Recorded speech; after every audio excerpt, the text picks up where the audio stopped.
Минималната плата во државата мора веднаш да биде зголемена, порача денеска очти председателот на Сојузот на синдикати на Македонија Слободан Трендафилов. Тој посочи дека еден работник работи за себе, за работодавачот за менеджерскиот тим, а сепак добива плата од близу 400 евра, со која не може да се преживее месецот. За податоците зборуваат дека не само минималната плата, туку и сите останати плати мора веднаш да се зголемат,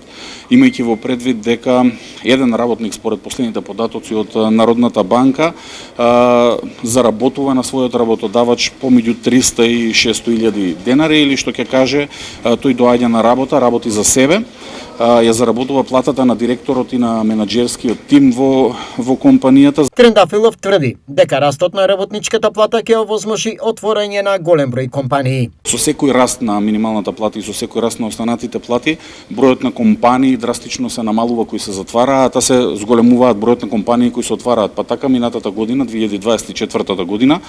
се отвориле повеќе од 7000 компании, се затвориле некаде околу 2-2.500 компании, што покажува дека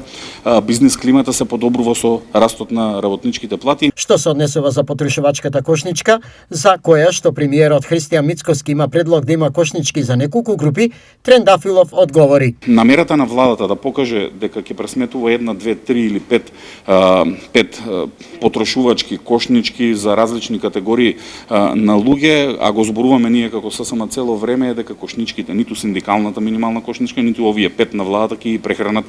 семејствата во Македонија и работниците. 500 евра минимална плата е нешто што требаше да се случи уште вчера, имајќи во предвид дека насекаде во регионот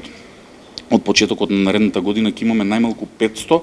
а најмногу 800 евра минимална плата, ако имаме во предвид дека и во Албанија имаме најава за повеќе од 500 евра зголемување на минималната плата од 1 јануари. Председателот на Сојузот на синдикати на Македонија порача дека по изборите треба да се разговара за нов закон за работни односи или било какви измени и дополнувања на сегашниот, но при тоа забележа дека мора да има и диалог меѓу власти и синдикатите, односно работниците.